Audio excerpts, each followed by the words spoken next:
Sean here from the Black Page. I just wanted to take a second to thank you for posting on the Woodshed and posting in the Show Us Your Kids section. It's really humbling to see so much talent out there and finally getting to interact with the readers. So thank you very much. Your solos, your techniques, your kits look awesome. So keep it up. We are definitely going to develop that section of the website. So there's some pretty cool stuff coming down the pipe, so stay tuned for that. Today I just wanted to talk a little bit about being creative.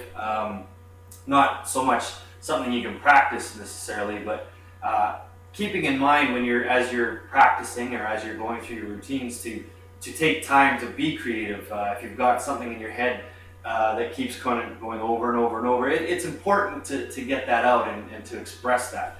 Part of being a drummer is being an artist. I've been shedding this book a little bit, so to go off on a little bit of a tangent here, Stick Control. If you don't have this book, you really should pick it up. It's sort of a must-have for any drummer, beginner, advanced, whatever you are. 20 years later, 10 years later, or 5 years later, or 3 weeks into drumming. This book is so relevant, written by George Lawrence Stone years and years ago. But I mean, the guy was way ahead of his time. There are lessons in here. There are years and years of lessons in here for you, and it's endorsed by so many popular drummers. And it really is just something to have if you're on tour. Take this with you. Really, if you have a practice pad in this book, there's nothing you really can't do. So having said that, if you haven't got this book, pick it up. It's not that expensive, and it'll be a huge investment into your career. So I would happen to be shedding one of the exercises in this book, and myself, being a songwriter, I tend to always try and find ways to be more creative. So the particular exercise I was doing that sort of sparked my creative juices was just a simple right, left, left, left. And it was, in doing that, I'm not sure what it was, but it was just something that sort of kept coming to me. And part of Stick Control too is important. If you make it through the book, you can apply it on your feet, or like I do sometimes, I'll apply it between my hands and feet. So right, left, left, left.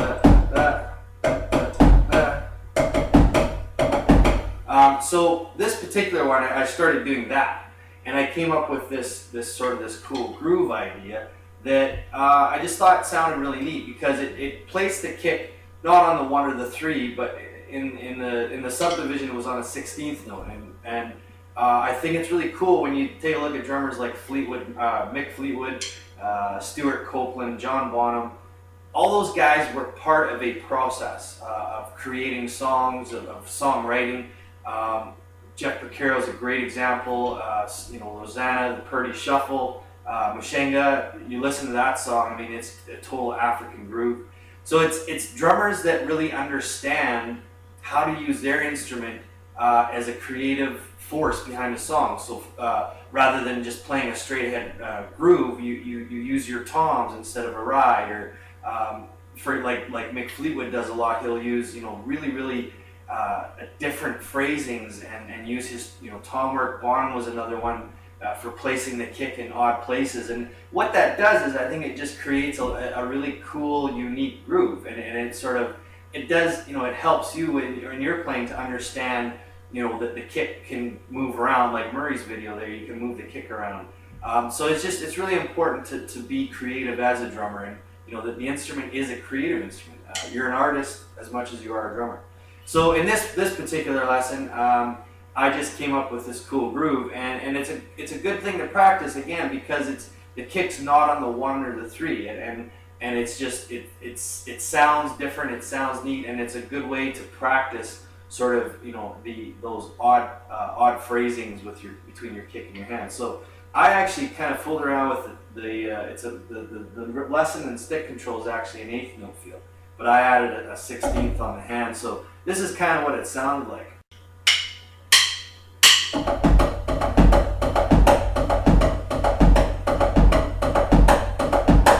Of course, doing them on your left side as well.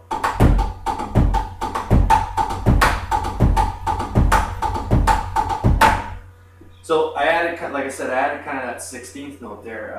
And as I was sort of shedding that, I thought it'd be really cool to just apply that into a groove. So the groove ended up sounding something like this.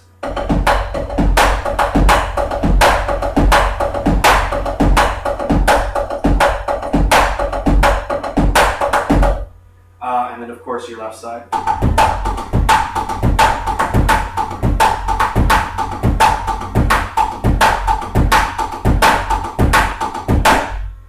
And it's not so important, I think, when you're developing grooves and coming up with ideas to try and do them at lightning speed. I know it's impressive and all that kind of stuff. The kind of drummer I like to be is a guy that, you know, if I'm playing a groove, I'm really going to get into the groove and I'm just going to nail every single note. And I want to get technique and that feel before I get speed. So when you're developing your creative side, remember the speed's not always the answer. Just make sure it feels good. Whether you're a working drummer, an educator, if you can input some ideas and come up with some cool stuff, that's going to make you way more marketable, way more hireable, way more whatever you want to call it. You're going to get more gigs, you're going to get more students, whatever you want to say. People are going to talk about you because you're not just doing the average everyday thing. So yeah, don't be afraid to be different. Think outside the box. When you talk about guys like Bonham, Porcaro, the other thing too, when you listen to those grooves, Mashanga, when you talk about Fool in the Rain or any kind of Four Sticks, or even Copeland, Stuart Copeland from the Police, those guys, when you listen to those grooves, I mean, every single note is implied, and I mean, it's played with full heart. So remember, it's that phrasing, it's the spacing, it's the space between the notes that needs to nurture and develop. You really need to get a feel for that and really make it a piece of art. Like I said, as drummers, you're musicians, but you're also artists, and this happens to be your canvas.